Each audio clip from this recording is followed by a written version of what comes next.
Hello po! Gusto ko lang i-share sa inyo yung mga nabili ko sa New Star dito sa Malolos, Bulacan. And yes, uso-uso ngayon yung mga mug. Ang daming for mga mababang presyo. Pero magaganda, pwede pang regalo. Katulad nito, ang nabili ko ay sa aming mag-asawa. Ito yung mug na 49 pesos lang. Oh. Tingnan nyo guys. Oh. Nakasulat dito, coffee because adulting is hard.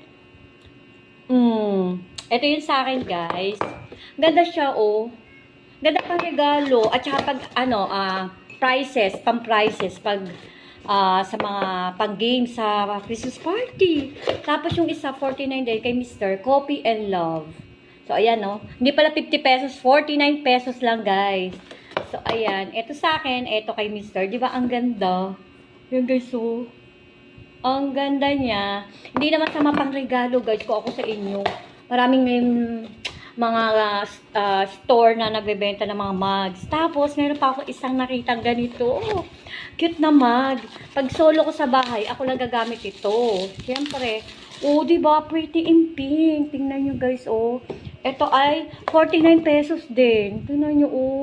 Hindi pala 49, 45 pesos lang. Diba? Ang ganda, oh. Dapat pala ganda, oh, dami. Ito, oh, ganda. Ayan, 45